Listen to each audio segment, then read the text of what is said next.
Good morning. तर ह्या particular व्हिडिओमध्ये आपण युव्ही मेथड किंवा त्याला आपण मोदी मेथड म्हणतो ती काय आहे ते बघूया. हा, तर सपोज तुमच्या समोर एक ट्रान्सपोर्टेशनचा प्रॉब्लेम आहे आणि तो तुम्ही either north west corner method किंवा लिस्ट कॉस्ट सेल मेथड किंवा वोगल्स अप्रॉक्सिमेशन मेथड या तीन पैकी कुठल्या तरी एका मेथडला तुम्ही सॉल्व्ह केलेला आहे.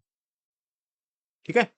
तीन मेथड आहेत आपल्याकडे, north west, least cost cell method आणि गुगल्स अप्रॉक्सिमेशन मेथड. तर बेसिकली तुमच्याकडे काय असतं, इकडं हा सप्लाय दिलेला आहे, इकडं हा काय दिलेला आहे, डिमांड दिलेला आहे. हा, आणि सपोज मी म्हणतो की नॉर्थ वेस्ट कॉर्नरनं तुम्ही सॉल्व्ह केलेला आहे आणि नॉर्थ वेस्ट कॉर्नरनं सॉल्व्ह करून मग फायनली तुम्ही ट्रान्सपोर्टेशनची कॉस्ट काढली. तर ती ट्रान्सपोर्टेशनची कॉस्ट आपण, तुम्हाला माहिती आहे आपण कसं कॅल्क्युलेशन करतो, 200 into 3 plus 50 into 1 plus 250 into 6 plus 100 into 5 plus 250 into 3 plus 150 into 2. तर हे आपण सपोज मी म्हणतो की नॉर्थ वेस्ट कॉर्नरनं तुम्ही सॉल्व्ह केलेलं आहे आणि ट्रान्सपोर्टेशन कॉस्ट तुमची 3700 इतकी आलेली आहे. ठीक आहे. तर आता ही जी काही कॉस्ट आलेली आहे, हा, किंवा हे जे काही आपल्याला सोल्युशन भेटलेलं आहे, त्याला आपण बेसिक फिजिबल सोल्युशन भेटतो म्हणतो. म्हणजे नॉर्थ वेस्ट कॉर्नर असेल, लिस्ट कॉस्ट असेल किंवा ओगल्स अप्रॉक्सिमेशन मेथड असेल, त्यातून जे आपल्याला सोल्युशन मिळतं ते ऑप्टिमल सोल्युशन नसतं, ते बेसिक फिजिबल सोल्युशन असतं. जर मला ऑप्टिमल सोल्युशन पाहिजे असेल तर त्याच्यासाठी आपल्याला युव्ही मेथड किंवा मोदी मेथड वापरायला लागते. ठीक आहे. तर बघा, त्या मेथडमध्ये आपण नेमकं करतोय काय. इथं ऑलरेडी मी सगळ्या गोष्टी लिहिलेल्या आहेत, फक्त मी त्याच्यावरती ओव्हर राईट करतो. हा, तर इथं जो ट्रान्सपोर्टेशनचा हा जो काय चार्ट आपण क्रिएट केलेला आहे, मी म्हणतो हा जो काय आपण मॅट्रिक्स क्रिएट केलेला आहे, तोच मॅट्रिक्स मी परत जशाच तसा इथं लिहून घेतलेला आहे. बघा, 203.51, 203.51 काही चेंज केलेलं नाही मी, जशाच तसा तो इथं लिहून घेतलेला आहे. फक्त आता मी काय करतोय बघा, हा एक मॅट्रिक्स आहे असं मी कन्सिडर करतो आणि ह्या मॅट्रिक्स मध्ये किती रो आहेत? 3 रो आहेत. 1 2 3, 3 रो आहेत आणि 1 2 3 4, 4 कॉलम आहेत. म्हणजे जर मी हा मॅट्रिक्स म्हणायचा झाला तर 3 रो आणि 4 कॉलमचा हा मॅट्रिक्स आहे. ठीक आहे. आता जिथं रो आहे तर 3 रो आणि 4 कॉलमचा हा मॅट्रिक्स आहे. आता जिथं रो आहे तिथं मी नावं दिलेली आहेत U1, U2 आणि U3. U1, U2, U3. आणि जिथं कॉलम आहेत तिथं नावं दिलेली आहेत V1, V2, V3 आणि V4. आता सगळ्यात पहिला इनिशिएट करताना मी काय करतोय, U1 चं उत्तर 0 घेतोय. U1 चं उत्तर 0 घेतोय. हे लक्षात ठेवा. U1 चं उत्तर 0 घेतोय. आणखी मी इथं एक बेसिक फॉर्म्युला लिहिलेला आहे, UI plus VJ is equal to CIJ. UI belongs to row, VJ belongs to column आणि CIJ म्हणजे काय? CIJ म्हणजे इथं जी व्हॅल्यू लिहिलेली आहे, इथं जी व्हॅल्यू आहे ती व्हॅल्यू म्हणजे CIJ. ठीक आहे. आणि आता बघा, मॅट्रिक्स फॉर्म मध्ये जसं आपण म्हणतो तसं मला जर 3चं लोकेशन सांगायचं असेल, तर 3 कुठं लोकेट आहे म्हणतो मी? First row, first column. 1 कुठे लोकेट आहे? First row, second column. 7 कुठे लोकेट आहे? First row, third column. आणि हा 4 कुठे लोकेट आहे? First row, fourth column. असा रँडमली कुठला पण घेतला. समजा मी हा 5 घेतला. तर 5 कुठं आहे? सेकंड रो आणि थर्ड कॉलम. बरोबर? तर हा आय जे जो का आहे, तो ऍक्च्युअली काय रिप्रेझेंट करतो? आय काय रिप्रेझेंट करतो? तुमचा रो कुठं आहे आणि जे काय रिप्रेझेंट करतो? तुमचा कॉलम कुठं आहे. हा, तर लोकेशन सांगायला आपण आय आणि जेचा उपयोग करतो. त्याच्या पुढे जाऊन एम प्लस एन मायनस 1 हे आपण कॅल्क्युलेट करतो. इथे एम म्हणजे काय? नंबर ऑफ रोज किती आहेत. एन म्हणजे नंबर ऑफ कॉलम्स किती आहेत. आता ह्या ट्रान्सपोर्टेशनच्या मॅट्रिक्स मध्ये जर मी बघितलं, नंबर ऑफ रोज किती आहेत? नंबर ऑफ रोज आहेत 3. नंबर ऑफ कॉलम्स किती आहेत? 4. 4 प्लस 3 मायनस 1 केलं तर उत्तर किती येते? 6 उत्तर येते. ठीक आहे. आणि इथं जर तुम्ही अलोकेटेड केलेल्या सेल्स बघितल्या, त्या सुद्धा किती आहेत? 6च आहेत. बघा, 1 2 3 4 5 आणि 6. बरोबर. म्हणजे तुम्ही एम प्लस एन मायनस 1 जरी कॅल्क्युलेट केला तरी त्याचं उत्तर 6च येतं. आणि नंबर ऑफ अलोकेटेड सेलचा काउंट जरी तुम्ही बघितला तरी तो सुद्धा किती आहे? 6च आहे. हा, बेसिकली युव्ही मेथडला ही कंडिशन काय व्हायला पाहिजे? सॅटिस्फाय व्हायला पाहिजे. ही कंडिशन सॅटिस्फाय होत असेल तर आणि तरच तुम्ही युव्ही मेथडला जाऊ शकता. तुमचा फोकस दोन गोष्टीवरती असला पाहिजे. एक अलोकेटेड सेल आणि दुसरा non allocated cell. Allocated cell कुठला आहे तिथं आता ही अलोकेटेड सेल आहे, ही अलोकेटेड सेल आहे, ही अलोकेटेड सेल आहे, ही अलोकेटेड सेल आहे, ही अलोकेटेड सेल आहे, ही अलोकेटेड सेल आहे. आणि नॉन अलोकेटेड सेल कुठले आहेत? ही नॉन अलोकेटेड आहे, ही नॉन अलोकेटेड आहे, ही नॉन अलोकेटेड आहे, ही नॉन अलोकेटेड आहे, ही नॉन अलोकेटेड आहे, ही नॉन अलोकेटेड आहे. समजते? त्यामुळे अलोकेटेड कुठली आणि नॉन अलोकेटेड कुठली ते सगळ्यात पहिला व्यवस्थित बघून घ्या. ठीक आहे. आता हे U1, U2, U3, V1, V2, V3, V4 चं कॅल्क्युलेशन कसं केलं ते मी तुम्हाला दाखवतो. बघा. तर सुरुवात मी कशी करतोय? U1 चं उत्तर मी काय करतो? 0 घेतो. मी कुठल्या फॉर्म्युलावरती फोकस करतोय बघा, या फॉर्म्युलावर फोकस करतोय. UI plus VJ is equal to CIJ उत्तर यायला पाहिजे. CIJ म्हणजे कोण? हा. म्हणजे बघा बेसिकली UI म्हणजे काय म्हणतो मी आता? U1 म्हणतो मी त्याला. U1 plus something is equal to CIJ. CIJ कोण आहे इथं? CIJ आहे 3. बरोबर? U1 आपण ह्याचं उत्तर किती घेतलेलं आहे आपण? U1 चं उत्तर घेतलेलं आहे 0.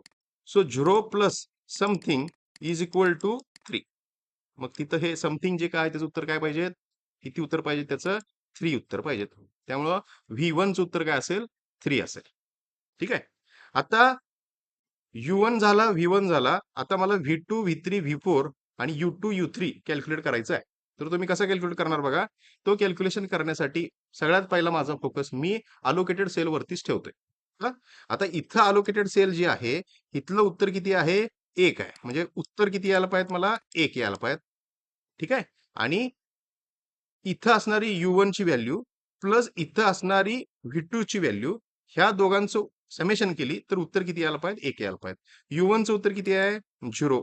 So 0 plus something is equal to 1. म्हणजे किती असणार इथलं उत्तर? ऑब्व्हियस किती असणार? 1 असणार. त्यामुळे इथं किती लिहिलेलं आहे मी? 1 लिहिलेलं आहे. आता मी V1 कॅल्क्युलेट केला, V2 कॅल्क्युलेट केला. आता मी डायरेक्ट V3 आणि V4 कॅल्क्युलेट करू शकत नाही. इथं जो मी V1 आणि V2 कॅल्क्युलेट केलेला आहे, त्याचा उपयोग करून मी आता U2 कॅल्क्युलेट करतो. तर U2 कसं कॅल्क्युलेट करणार मी? आता बघा परत लॉजिक. इथं आता माझ्याकडं मगापासून मगाशी जी काही कॅल्क्युलेशन केली, त्याच्यात माझ्याकडे U अवेलेबल होता. U चा उपयोग करून मी V काढला. आणि आता काय आहे? उलटं आहे. आता माझ्याकडे V अवेलेबल आहे, त्याच्यावर मला U काढायचा आहे. म्हणजे बघा इथं 6 आहे, हा 6 आहे. 6 कुठं आहे? लोकेशन काय आहे त्याचं? सेकंड रो आणि सेकंड कॉलम. बरोबर? तर सेकंड कॉलम मध्ये जर तुम्ही V2 चं उत्तर बघितला, V2 चं उत्तर किती आहे? +1 आहे. म्हणजे 1 आहे. 1 इज इक्वल टू काय आलं पाहिजे? इथलं व्हॅल्यू किती? 6. So something plus 1 is equal to 6 यायला पाहिजे. म्हणजे ऑब्व्हियस इथलं उत्तर किती असणार आहे? 5 असणार आहे. त्यामुळे इथं किती लिहिलेलं आहे मी? 5 लिहिलेलं आहे. त्यामुळे U1 आला, U2 आला, V1 आला, V2 आला. तर परत माझ्याकडे U2 आला. आता ह्या U2 चा उपयोग करून मी V3 कॅल्क्युलेट करणार. कसं करणार? इथं उत्तर किती यायला पाहिजे? 5 यायला पाहिजे. बरोबर? म्हणजे U मला माहित आहे. So 5 plus something. 5 plus something is equal to काय यायला पाहिजे? 5 यायला पाहिजे. म्हणजे ऑब्व्हियस हे इथलं उत्तर किती असणार आहे तुमचं? हे उत्तर किती असणार आहे? 0 असणार आहे. V3 सुद्धा आला. बरोबर? आता राहिला फक्त U3 आणि V4. ठीक आहे. आता बघा तुमच्याकडे V3 आला. इथलं उत्तर किती आहे? 3 आहे. इथलं उत्तर 3 यायला पाहिजे आणि इथलं व्हीचं उत्तर किती आहे? 0 आहे. म्हणजे ऑब्व्हियस इथलं यूचं उत्तर किती असणार आहे? 3 plus 0 is equal to 3 plus 0 is equal to 3. त्यामुळे U3चं उत्तर किती असणार आहे? 3 असणार आहे. आता U3 आला. त्याच्यावरून मी आता V4 काढू शकतो. कसं काढणार? इथलं उत्तर आहे 2. हे इथलं उत्तर आहे 2 आणि हे इथलं U ची व्हॅल्यू आहे 3. बरोबर? तर 3चं उत्तर 2 व्हायला पाहिजे. कसं होणार? 3 minus 1. 3 minus 1. 3 minus 1 is equal to 2. समजतंय? तर V4 चं उत्तर काय असणार आहे? -1 असणार आहे. तर U1 चं उत्तर असणार 0, U2 5, U3 3, V1 3, V2 1, V3 0 आणि V4 चं उत्तर -1. समजतंय? तर अशा पद्धतीने आपण सगळे U आणि सगळे V कॅल्क्युलेट करून घेतले. ठीक आहे. आता पुढं नेक्स्ट स्टेप काय करतो बघा मी.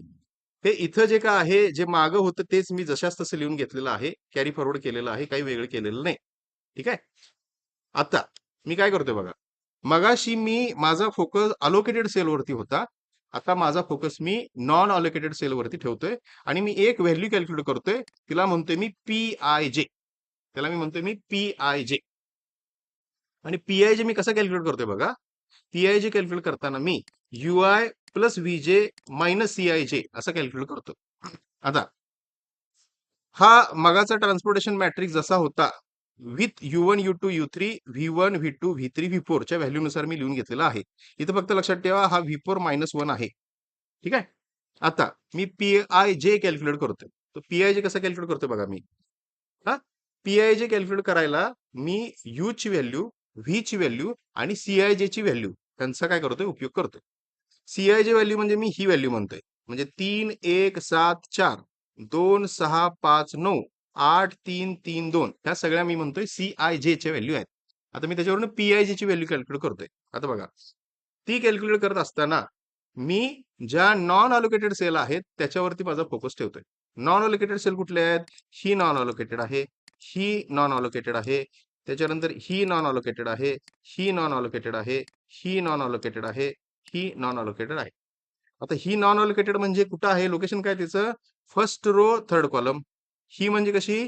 First row fourth column. तेच इथं लिहून घेतलेलं आहे. तर बघा मी इथं फर्स्ट रो थर्ड कॉलम त्यामुळे इथं काय लिहिलं आहे? C13 लिहिलेलं आहे. त्याच्यानंतर हे म्हणजे काय? First row fourth column C14 लिहिलेलं आहे. त्याच्यानंतर ही म्हणजे कोणती? Second row first column C21. त्याच्यानंतर ही second row fourth column C24. त्याच्यानंतर third row first column C31 आणि ही म्हणजे काय? Third row second column C3 अशी लिहिलेली आहे. ठीक आहे. आणि आता व्हॅल्यू कशी कॅल्क्युलेट करतो बघा मी. हा पी सॉरी इथं सी नाही लिहायला पाहिजे, इथं प्रत्येक ठिकाणी पी लिहायला पाहिजे. प्रत्येक ठिकाणी तुम्ही कारण मी PIJ म्हणतो त्याला, त्यामुळे प्रत्येक ठिकाणी फक्त पी मेन्शन करा त्याला. म्हणजे P13 P14 P21 P24 P31 P32 असं तुम्ही लिहून घ्याल. ठीक आहे. आणि आता बघा मी P13 इथं P13 कसा कॅल्क्युलेट करतोय? UI plus VJ minus CIJ. इथं किती आहे? UI चं उत्तर 0. इथं असणारं V चं उत्तर 0. 0 प्लस 0 मायनस इथं असणारी व्हॅल्यू. 0 प्लस 0 -7. 0 प्लस 0 -7. किती येणार उत्तर? -7. पुढं इथली व्हॅल्यू कॅल्क्युलेट करायला 0 प्लस -1 हा साइन जे असतील ते व्यवस्थित बघा. 0 plus -1 -4. So 0 -1 -4 equal to -5. So अशा पद्धतीनं तुम्ही सगळ्या नॉन अलोकेटेड सेल ज्या आहेत त्या सगळ्या नॉन अलोकेटेड सेलसाठी तुम्ही PIJ प्रत्येक ठिकाणी असणारा PIJ चं तुम्ही काय करून घ्याल? उत्तर कॅल्क्युलेट करून घ्या. आणि ते कॅल्क्युलेट केल्यानंतर मग आलेलं सोल्युशन ऑप्टिमल सोल्युशन आहे का नाही आहे हे आपण ठरवतो. आणि ते कसं ठरवतो? इथं आलेली प्रत्येक व्हॅल्यू ही काय आली पाहिजेत? निगेटिव्ह आली पाहिजेत. प्रत्येक आलेली व्हॅल्यू निगेटिव्ह आली पाहिजेत. पण आलेल्या सगळ्या व्हॅल्यू निगेटिव्ह आहेत का? सगळ्या व्हॅल्यू निगेटिव्ह नाही आहेत. 2 व्हॅल्यू ह्या पॉझिटिव्ह आहेत. 6 ही एक पॉझिटिव्ह व्हॅल्यू आहे आणि 1 ही सुद्धा काय पॉझिटिव्ह व्हॅल्यू आहे. ऑप्टिमल सोल्युशन यायचं असेल तर PIJ सगळ्या व्हॅल्यूचं आन्सर हे निगेटिव्ह पाहिजेत. ते इथं निगेटिव्ह नाही आहे. 2 पॉझिटिव्ह व्हॅल्यू आपल्याला दिसतात. आता याचा अर्थ आपल्याला पुढच्या इटरेशनला जायला पाहिजे. आता पुढच्या इटरेशनला जाताना सुरुवात कुठून करणार? ते कसं डिसाईड करतो आपण? इथं ज्या 2 व्हॅल्यू तुम्हाला दिसतायत समोर, ह्या 2 व्हॅल्यू मधली मोस्ट पॉझिटिव्ह व्हॅल्यू कुठली? 6. 6 ही तुमची काय आहे? मोस्ट पॉझिटिव्ह व्हॅल्यू आहे. ती 6 मोस्ट पॉझिटिव्ह व्हॅल्यू कुठं लोकेटेड आहे? 2 1. त्याचं लोकेशन काय? 2 1. 2 1. Second row first column. Second row first column. तर जे काय इटरेशन करायचंय आपल्याला त्याच्या अगोदर काही गोष्टी करायला लागतात. हा तर ते काय करतो ते बघा. त्याच्यासाठी आपल्याला हे लोकेशन पहिल्यांदा डिसाईड करायला लागते. लोकेशन काय आहे 6चं? Second row first column. आता बघा मी काय करतोय? मी सेकंड रो फर्स्ट कॉलम म्हणजे कुठं आलो मी? इथं आलो. हा इथं हा जो ट्रान्सपोर्टेशनचा मॅट्रिक्स मी लिहून घेतलेला आहे तो जशाच तसा इथं जो आपण कॅल्क्युलेट केलेला होता जशाच तसा इथं जो काय कॅल्क्युलेट केलेला होता तोच मॅट्रिक्स मी इथं लिहून घेतलेला आहे. काही वेगळं केलेलं नाही. आता सेकंड रो फर्स्ट कॉलम म्हणजे मी कुठं होतो? इथं होतो. इथून मला सुरू करायचं आहे. मी 2 गोष्टी करतोय आणि 2 थंब रूल मी फॉलो करतोय. काय थंब रूल फॉलो करतोय बघा. मी नॉन अलोकेटेड सेल जी काय आहे तिथून सुरुवात केली आणि तुम्ही जिथून सुरुवात केली तिथंच तुम्ही परत आला पाहिजेत. याचा अर्थ काय? क्लोज लूप फॉर्म झाला पाहिजे. पहिली कंडिशन. आणि दुसरं जिथं जिथं अलोकेटेड सेल आहे त्या त्या अलोकेटेड सेलला तुम्ही टर्न घेतला पाहिजे. आयदर लेफ्ट टर्न घ्या किंवा आयदर राईट टर्न घ्या. बरोबर? आता बघा C21 न आपल्याला सुरू करायची होती. सेकंड रो फर्स्ट कॉलम म्हणजे मी इथून सुरुवात करणार. इथून सुरू करणार. क्लोज लूप मला तयार करायचा आहे. मी जिथं अलोकेटेड सेल आहे तिथंच जाऊ शकतो. तिथंच मी टर्न घेऊ शकतो. त्यामुळे मी 2 च्या बाबतीत इथं विचार केला. ह्या सेलच्या बाबतीत विचार केला तर मी इथे खालती जाऊ शकत नाही. का? खालची सेल अनअलोकेटेड आहे. त्यामुळे मला एकतर वरती जायला लागेल किंवा एकतर मला राईटला जायला लागेल. एकतर मी अप जाऊ शकतो किंवा एकतर मी काय जाऊ शकतो? राईट जाऊ शकतो. तर चला म्हणतो मी राईट साईडला गेलो. इकडे राईट साईडला आलो. ह्या सेलमध्ये मी आलो. ही सेल का आहे? अलोकेटेड सेल आहे. तर अलोकेटेड सेल आहे तर ऑब्व्हियस मला इथं येऊन काय घ्यायला लागेल? टर्न घ्यायला लागेल. सो टर्न घेताना मला आयदर लेफ्ट टर्न घेऊ शकतो किंवा राईट टर्न घेऊ शकतो. मी राईट टर्न घेऊ शकतो का? राईट टर्न म्हणजे मी खालती येऊ शकतो का? खालती येऊ शकत नाही. का? तिथं सेल ही नॉन अलोकेटेड आहे. त्यामुळे मी इथे खालती येऊ शकत नाही. मला टर्न हा अपच घ्यावा लागेल. त्यामुळे मी अप इथं आलो. परत अलोकेटेड सेलच्या लोकेशनला मी आलो. अलोकेटेड सेल आली. आता परत मला लेफ्ट टर्न किंवा राईट टर्न घ्यावं लागेल. मी राईट टर्न म्हणजे इकडे जाऊ शकतो का? इकडे जाऊ शकत नाही. कारण नॉन अलोकेटेड सेल आहे. त्यामुळे ऑब्व्हियस मला लेफ्ट टर्न घ्यावा लागेल. सो लेफ्ट टर्न घेतला मी. लेफ्ट टर्न घेऊन इथं आलो. पुन्हा अलोकेटेड सेलच्या ठिकाणी मी आलो. मला आयदर लेफ्ट टर्न घ्यावं लागेल किंवा राईट टर्न घ्यावं लागेल. आता मी राईट टर्न घेऊ शकतो का? नाहीच. कारण तिथं कुठलाही मॅट्रिक्स नाहीये. हां, मला लेफ्ट टर्नच मी राईट टर्न घेऊ शकत नाही. मला लेफ्ट टर्नच घ्यावा लागणार. सो लेफ्ट टर्न घ्यायला लागणार म्हणजे मी जिथं परत होतो तिथं आलो. समजतंय? तर बघा मी लूप क्लोज केला. इथं लूप जिथून मी सुरुवात केली होती तिथंच एंड झालेला आहे. एक रेक्टँगल क्रिएट झालेला आहे किंवा एक क्लोज लूप तयार झालेला आहे. 2 थंब रूल लक्षात ठेवा. पहिला क्लोज लूप फॉर्म व्हायला पाहिजे आणि दुसरं जिथं अलोकेटेड सेल आहे तिथं तुम्ही आयदर लेफ्ट किंवा आयदर राईट टर्न घ्यायचा आहे. आता हा क्लोज लूप फॉर्म केल्यानंतर मी काय करतोय बघा. मी जिथून सुरुवात केली तिथं पॉझिटिव्ह साईन दिलं आणि आता मी साईन अल्टरनेट घेतोय. इथं पॉझिटिव्ह दिलं तर मी इथं निगेटिव्ह घेतोय. इथं निगेटिव्ह तर इथं पॉझिटिव्ह घेतोय आणि इथं पॉझिटिव्ह तर इथं मी निगेटिव्ह घेतोय. So positive, negative, positive, negative असे मी साइन्स दिलेले आहेत. आता मी फोकस निगेटिव्ह कॉर्नर जे आहेत तिथं करतोय. निगेटिव्ह कॉर्नर कुठले आहेत म्हणतो मी म्हणजे ही सेल पर्टिक्युलर आणि ही पर्टिक्युलर सेल. तिथं जे आपण अलोकेशन केलेलं आहे ते किती आहे? 200 आणि 250. तर आता काय करतो बघा मी परत 200 आणि 250 ह्या ज्या व्हॅल्यू आहेत त्या व्हॅल्यू मी कम्पेअर करतोय. तर 200 आणि 250 मध्ये कमी कोण? 200 हा कमी आहे. हा, तर त्या पुढच्या इटरेशनला जायच्या अगोदर मी काय करतोय बघा, ही 200 आणि 250 मध्ये 200 व्हॅल्यू कमी आहे. जी व्हॅल्यू 200 कमी आहे ती व्हॅल्यू मी जिथं निगेटिव्ह कॉर्नर आहेत तिथं सबस्ट्रॅक्ट करतोय आणि जिथं पॉझिटिव्ह कॉर्नर आहेत तिथं मी ऍड करतोय. म्हणजे मी पर्टिक्युलर ह्याच कॉर्नरच्या बाबतीत म्हणलं तर पुढं ज्यावेळी मी अपडेशन केलेलं असणार त्या अपडेटेड मॅट्रिक्स मध्ये मी इथं हे सेलचं अलोकेशन जे काय आहे ते 200 मायनस 200 इथं किती असणार? ह्या 200चं कन्व्हर्जन कशात होणार? 0 मध्ये होणार. त्याच्यानंतर इथं 250 आहे. ह्या 250 मधून 200 जाणार आणि इथं किती राहणार? फक्त इथं किती राहणार? 250 मायनस 200 फक्त 50 राहणार. डायगोनली निगेटिव्ह जिथं आहे तिथं मी सबस्ट्रॅक्ट केलं आणि आता डायगोनली पॉझिटिव्ह जिथं आहे तिथं ही 200 ची व्हॅल्यू मी काय करणार? ऍड करणार. म्हणजे बघा इथं ऑलरेडी काहीच नव्हतं. त्यामुळं इथं आता नेक्स्ट अपडेटेड ठिकाणी इथं व्हॅल्यू मी किती लिहिणार? 200 लिहिणार. 0 प्लस 200 200 झालं आणि इथं व्हॅल्यू होती 50 तर ती व्हॅल्यू मी काय करणार? 50 प्लस 200 म्हणजे इथं अपडेटेड व्हॅल्यू माझी किती असणार आहे? 250 एवढी असणार आहे. तर नवीन व्हॅल्यू ह्या ज्या ब्रॅकेटमध्ये मी व्हॅल्यू लिहिली आहेत त्या नवीन मॅट्रिक्समध्ये मी काय असतील माझ्या नवीन व्हॅल्यू? इथं असणार 0. इथं व्हॅल्यू मी अशी किती लिहिणार? 200 लिहिणार. त्याच्यानंतर इथं ही जी व्हॅल्यू आहे ही व्हॅल्यू मी किती लिहिणार? 250 लिहिणार आणि इथं ही जी व्हॅल्यू आहे ती व्हॅल्यू मी किती लिहिणार? 50 इतकी लिहिणार. ठीक आहे. आणि त्याच व्हॅल्यू मी इथं परत लिहून घेतलेल्या आहेत बघा. ही इथली व्हॅल्यू 0 त्यामुळे इथं तुम्हाला काही दिसत नाही. तिथं काहीच लिहिलेलं नाही. त्याच्यानंतर इथली व्हॅल्यू 250 होती. त्यामुळं ही 250 व्हॅल्यू इथं लिहिलेली आहे. 250 व्हॅल्यू इथं लिहिलेली आहे. त्याच्यानंतर इथं काहीच नव्हतं त्याचं 200 झालं. त्यामुळे इथं मी आता 200 लिहिलेलं आहे. त्याच्यानंतर इथं 250 होतं ते मायनस झालं. त्यामुळे इथं मी किती लिहिलेलं आहे? 50 इतकं लिहिलेलं आहे. हां. असं अशा पद्धतीनं मी काय करून घेतला बघा, तो मॅट्रिक्स जो काय होता, हां, त्याच्यामध्ये आता हे चेंजेस झालेले आहेत. हा आपला ओल्ड होता आणि इथं जो आहे तो आता न्यू ट्रान्सपोर्टेशनचा मॅट्रिक्स आहे. आता परत मी काय करणार? नवीन मी U1, U2, U3, V1, V2, V3, V4 calculate करणार. इथं मी परत लिहितो हा U1, इथं असेल तुमचा U2, इथं असेल तुमचा U3, त्याच्यानंतर इथं असेल V1 त्याच्यानंतर इथं असेल V2, त्याच्यानंतर इथं असेल V3, त्याच्यानंतर इथं असेल V4. सुरुवात काय करणार मी U1 इक्वल टू 0. आणखी फोकस माझा आता कशावरती असणार अलोकेटेड सेल वरती असणार. हा अलोकेटेड सेल कुठली आहे इथं आता ही अलोकेटेड सेल आहे. ही अलोकेटेड सेल आहे बरोबर. म्हणजे 0 plus something is equal to 1 यायला पाहिजे. याचा अर्थ काय V2 चं इथलं उत्तर किती यायला पाहिजे V2 चं उत्तर इथलं किती यायला पाहिजे 1 यायला पाहिजे. नेक्स्ट आता हा जो व्हिडिओ आला याचा उपयोग करून मी U2 कॅल्क्युलेट करणार. कसं U2 plus 1 is equal to 6. याचा अर्थ U2 चं उत्तर किती येणार U2 चं उत्तर किती येणार इथं 5 येणार बरोबर. So 5 plus 1 is equal to 6. आता माझ्याकडे आता U2 आला तर U2 चा उपयोग करून मी V3 चं उत्तर शोधणार.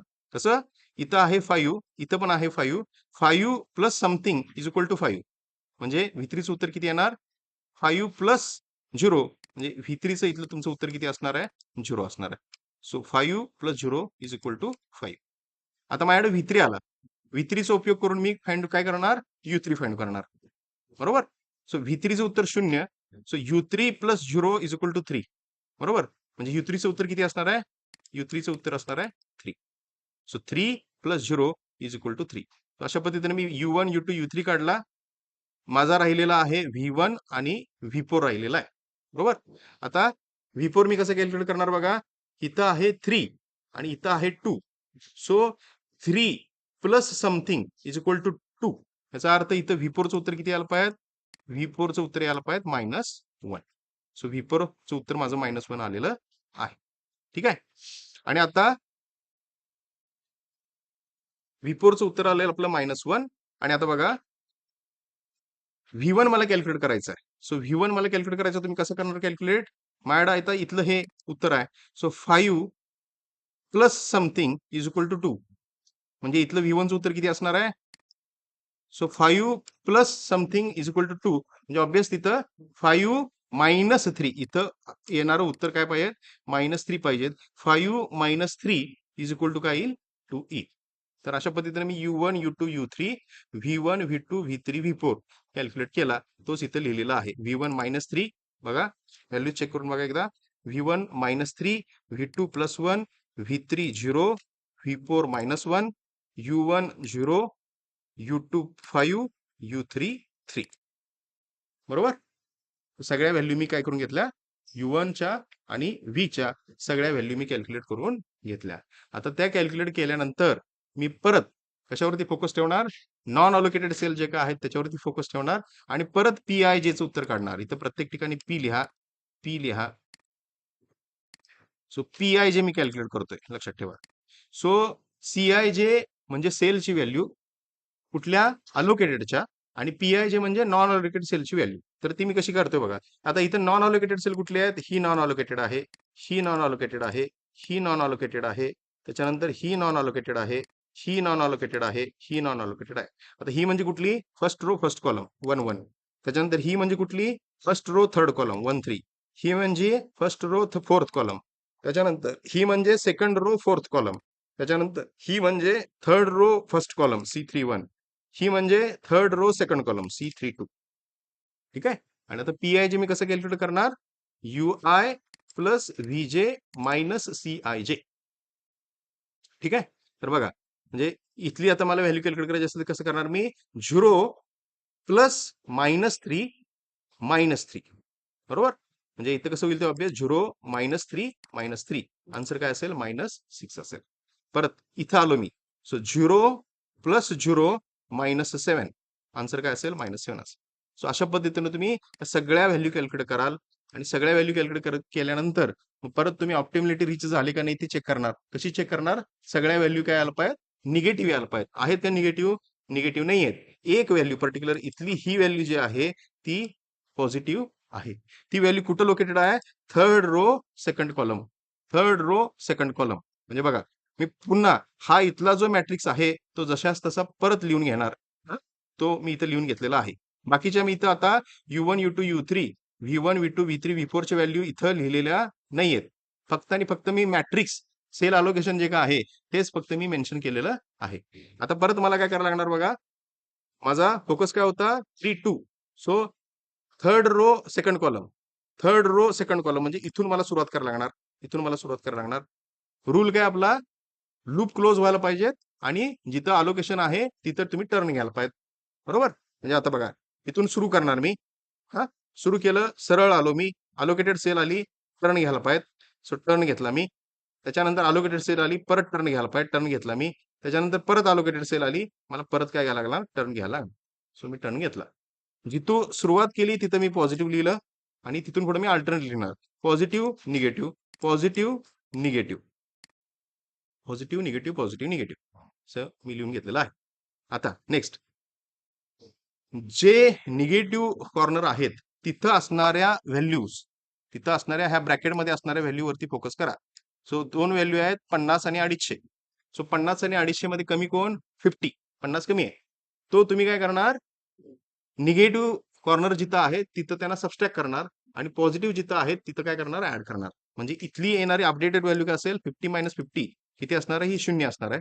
त्याच्यानंतर इथं व्हॅल्यू आहे 100, सॉरी, पहिला निगेटिव्ह बघूया आपण. इथं 50-50 0 होईल. इथं 250-50, इथं व्हॅल्यू किती असेल, 200 असेल. बरोबर, निगेटिव्हला मी सबस्ट्रॅक्ट केलं आणि पॉझिटिव्ह जिथं आहे तिथं मी ऍड करणार. 100 + 50 किती असणार, इथं अपडेटेड व्हॅल्यू माझी येईल 150 येईल.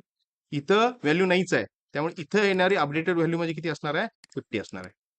बरोबर, ही अपडेटेड व्हॅल्यू म्हणजे असणार आहे 50. तेच इथं बघा, ही व्हॅल्यू आहे 50, त्याच्यानंतर इथली व्हॅल्यू आहे 200, त्याच्यानंतर इथली व्हॅल्यू आहे 150 आणि इथं ऍक्च्युली काय होतं, 50-50, इथं काय झालेलं आहे, काहीच नाही आहे, 0 आहे, त्यामुळे तिथं काही मेन्शन केलेलं नाही.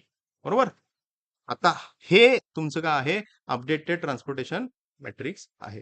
ह्या अपडेटेड ट्रान्सपोर्टेशन मॅट्रिक्सला आता परत तुम्ही काय कॅल्क्युलेट कराल, पीआयजे कॅल्क्युलेट कराल. प्रत्येक ठिकाणी तुम्ही पीआयजे कॅल्क्युलेट कराल. पीआयजे कॅल्क्युलेट करणार, कशासाठी करणार, नॉन अलोकेटेड सेल जे आहेत त्यांच्यासाठीच करणार फक्त. ही नॉन अलोकेटेड आहे, ही नॉन अलोकेटेड आहे, ही नॉन अलोकेटेड आहे, ही नॉन अलोकेटेड आहे, ही नॉन अलोकेटेड आहे, ही नॉन अलोकेटेड आहे. ही म्हणजे कुठली, फर्स्ट रो फर्स्ट कॉलम, इथं लिहिलेलं आहे C11. ही म्हणजे कुठली, फर्स्ट रो थर्ड कॉलम, इथं लिहिलेलं आहे C13. ही मेन्शन केलेली आहे first row fourth column, C14. So अशा पद्धतीने तुम्ही काय करणार, सगळ्या नॉन अलोकेटेड सेल ज्या काय आहेत त्या सगळ्या तुम्ही लिहून घेणार आणि त्याच्यानंतर मग तुम्ही पीआयजे प्रत्येक ठिकाणी तुम्ही काय करणार, पीआयजे कॅल्क्युलेट करणार. तो कसा करणार, UI + VJ - CIJ. हा, मी समजा रँडमली मी C31 साठी म्हटलं, so third row first column म्हणजे इथलं व्हॅल्यू कॅल्क्युलेट करायची असेल तर मग तुम्हाला त्याच्यासाठी काय करायला लागणार, U1 U2 U3. इथं परत तुम्हाला काय करायला लागणार बघा, इथं U1 U2 U3 कॅल्क्युलेट करावं लागेल. त्याच्यानंतर इथं सुद्धा तुम्हाला नवीन V1, इथं असणारा तुमचा V1, त्याच्यानंतर इथं असणारा V2, त्याच्यानंतर असणारा V3, त्याच्यानंतर असणारा V4 तुम्हाला काय करावं लागेल, कॅल्क्युलेट करावं लागेल. आणि कॅल्क्युलेट करून मग तुम्ही काय काय कराल, कॅल्क्युलेट इथला पीआयजे कॅल्क्युलेट कराल. आणि तुम्ही जर कॅल्क्युलेट करून बघितला तर आता मात्र इथं येणारी प्रत्येक व्हॅल्यू काय येते, निगेटिव्ह येते. हा, आणि सगळी व्हॅल्यू जर निगेटिव्ह येत असतील तर याचा अर्थ काय, ऑप्टिमॅलिटी रीच झालेली आहे. हे सोल्युशन जे आलेलं आहे ते ऑप्टिमल सोल्युशन आलेलं आहे. या ऑप्टिमल सोल्युशनसाठी मग फक्त तुम्ही काय कराल, ट्रान्सपोर्टेशन कॉस्ट लिहून घ्याल. तर ती कशी लिहिणार, माहिती आहे तुम्हाला, 250 × 1 + 200 × 2 + 150 × 5 + 50 × 3 + 200 × 3 + 150 × 2. आणि ती ट्रान्सपोर्टेशन कॉस्ट तुम्ही जर कॅल्क्युलेट केली तर ती किती येते, 2450. सुरुवातीची ट्रान्सपोर्टेशन कॉस्ट बघा, सुरुवातीची ट्रान्सपोर्टेशन कॉस्ट आपली आली होती 3700 आणि आता त्या ट्रान्सपोर्टेशन कॉस्ट पेक्षा कमी असणारी कॉस्ट कॉस्ट काय झालेली आहे, मिनिमम झालेली आहे आणि ती किती दिसते, 2450 रुपीज एवढी ट्रान्सपोर्टेशन कॉस्ट दिसते. नमस्ते. बेसिकली या UV मेथड मध्ये तुम्हाला U1 U2 U3 V1 V2 V3 V4 matrix जसा असेल त्याची जी काय ऑर्डर असेल त्या ऑर्डरनुसार तुम्हाला त्याला कॅल्क्युलेट करावं लागेल. आणि ऑप्टिमॅलिटी रीच झाली ही कशी चेक करणार, तुमच्या पीआयजेच्या व्हॅल्यू सगळ्या निगेटिव्ह आल्या पाहिजेत. निगेटिव्ह आले नाहीत, जिथं पॉझिटिव्ह व्हॅल्यू आहेत त्या लोकेशनला जाऊन मग तुम्ही एक 2 प्रोसिजर कराल. पहिली थंबरोल तुम्ही लक्षात ठेवाल, लूप क्लोज झाला पाहिजे. आणि दुसरी की जिथं जिथं अलोकेशन आहे तिथं तिथं तुम्हाला टर्न घ्यायचा, आयदर लेफ्ट किंवा आयदर राईट टर्न घ्यायचा आहे. समजते. सो आय होप मी जी काही प्रोसिजर सांगितली ऑलमोस्ट अर्धा तास, हा, तर ही तुम्हाला समजली असेल. Okay, thank you.